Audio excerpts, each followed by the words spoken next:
Hubo un tiempo en el que el fútbol estaba lleno de personajes únicos.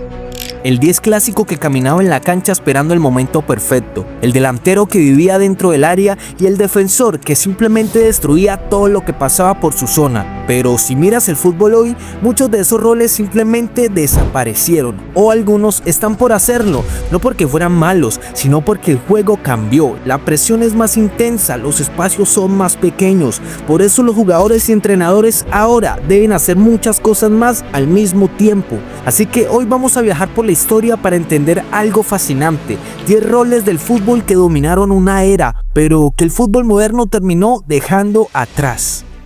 Top número 10. Enganche libre. Hubo un tiempo donde el número 10 era el centro del universo. El equipo giraba alrededor de él, recibía entre líneas, caminaba, pensaba y esperaba el momento exacto. No tenía que perseguir laterales, no tenía que correr 12 kilómetros, su trabajo era imaginar. Pero el fútbol moderno comprimió los espacios. Hoy las líneas están más juntas, la presión es inmediata, el tiempo para girar casi no existe y si un jugador no participa en la fase defensiva, el sistema sufre. El enganche no desapareció por falta de talento, desapareció porque el juego ya no permite que alguien viva al margen del esfuerzo colectivo. Top número 9. El 9 de área. Solían haber delanteros que tocaban muy poco el balón, pero cuando lo tocaban, marcaban. Vivían dentro del área oliendo el error, esperando el rebote. Hoy el delantero es la primer pieza defensiva, presiona centrales, persigue salidas, genera espacios y se asocia. El sistema moderno necesita movilidad constante. El 9 estático rompe la estructura de presión. No es que el gol ya no importe, es que ahora el delantero debe aportar mucho más que goles. Todavía podemos ver algunos 9 de área en la actualidad, pero cada vez son menos los que se animan o los que pueden realizar esta tarea. Top número 8. El extremo que no defendía. Antes el extremo era puro desequilibrio, recibía abierto 1 contra 1, centro y el lateral rival subía, no siempre lo seguía. El extremo moderno es lateral, cuando el equipo pierde el balón, las transiciones son más rápidas que si no ayudas, el equipo queda expuesto. Hoy eso es casi impensable, el extremo moderno ya no solo ataca, también defiende, presiona y cierra espacios. Cuando el equipo pierde el balón, ese mismo extremo que hace un segundo estaba encarando tiene que correr 40 metros hacia atrás, porque las transiciones hoy son brutales. Todo ocurre en segundos, si el extremo no ayuda, el lateral rival queda completamente libre. La libertad ofensiva ahora tiene condiciones tácticas, el talento sigue ahí, pero ahora viene con responsabilidades. Top número 7. El líbero. Su función era leer el partido desde atrás, anticipar los ataques rivales y corregir cualquier error de la defensa. Mientras los otros defensores marcaban hombre a hombre, el líbero se movía detrás de ellos. Era el último seguro del equipo. Si alguien era superado, ahí aparecía él para cerrar el espacio. Pero el líbero no solo defendía, también iniciaba el juego, recuperaba el balón y salía conduciendo hacia el medio campo para comenzar el ataque. Por eso muchos de los grandes líberos eran futbolistas con una técnica y una visión poco comunes para un defensor. El ejemplo perfecto fue Beckenbauer con el Bayern Múnich y la selección alemana. Beckenbauer redefinió la posición. Defendía, pero también organizaba. Era central, mediocampista y líder táctico al mismo tiempo. Sin embargo, el fútbol empezó a cambiar. Los defensas dejaron de marcar hombre a hombre y comenzaron a defender en zona. Las líneas se movían juntas, compactas, sin espacios entre jugadores. En ese sistema, tener un defensor libre detrás ya no tenía sentido. Además, la introducción de la trampa del fuera de juego exigía que toda la defensa avanzara como una sola línea. Un líbero rompiendo esa línea podía arruinar todo el sistema, por eso el rol empezó a desaparecer. Top número 6. El mediocampista lento. Antes había momentos para respirar. El mediocampista levantaba la cabeza, caminaba y ordenaba. Hoy el balón quema. Si no juegas rápido te presionan, si no sueltas pierdes. La intensidad física subió como nunca antes. El ritmo alto es norma, eso hace el juego más espectacular, pero también más exigente mentalmente. Jugadores como Zidane, Riquelme o Andrea Pirlo dominaban precisamente eso, el tiempo. Sabían cuándo acelerar y cuándo frenar el partido. El fútbol en muchos momentos se jugaba a otro ritmo, pero el fútbol moderno cambió esa dinámica. Hoy Hoy el balón arde si controlas mal o si tardas medio segundo más de lo normal, ya tienes un rival encima. La presión alta se volvió parte del sistema. Entrenadores como Pep Guardiola o Jürgen Klopp elevaron la intensidad del juego a niveles que antes eran impensables. Top número 5. El jugador simbólico.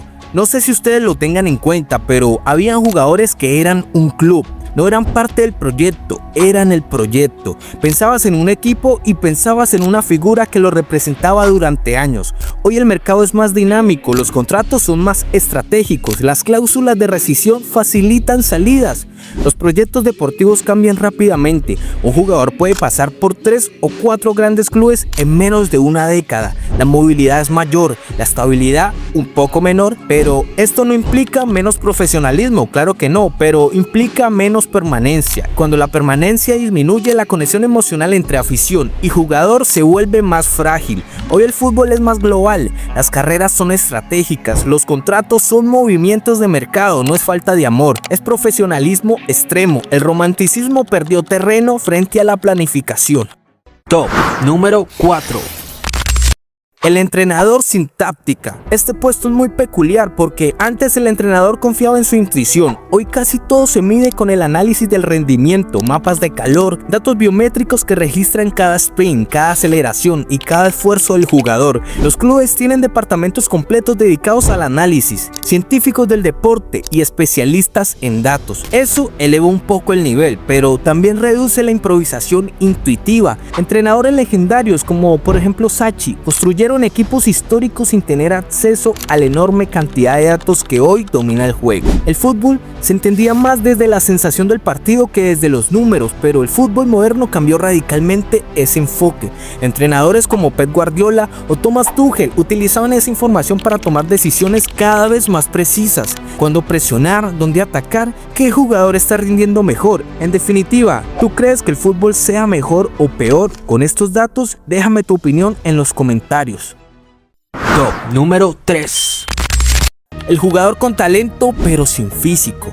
Los jugadores de antes podían sobrevivir solo con técnica, podían dominar el partido solo con su visión y su inteligencia con el balón. No necesitaban correr como un atleta, les bastaba con pensar mejor que los demás. Hoy, el talento sin intensidad ya no compite al máximo nivel. El juego exige atletas completos, el físico ya no es una ventaja, es una condición mínima. Jugadores como Kevin De Bruyne, Jude Bellingham combinan esta técnica, pero también potencia, combinan resistencia y velocidad, transiciones explosivas, coberturas constantes. Los equipos corren más, presionan más y recuperan el balón más rápido que nunca. Esto significa que cada jugador tiene que sostener un nivel físico altísimo durante 90 minutos. Incluso los más talentosos tienen que adaptarse.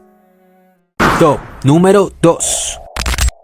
El lateral que no atacaba.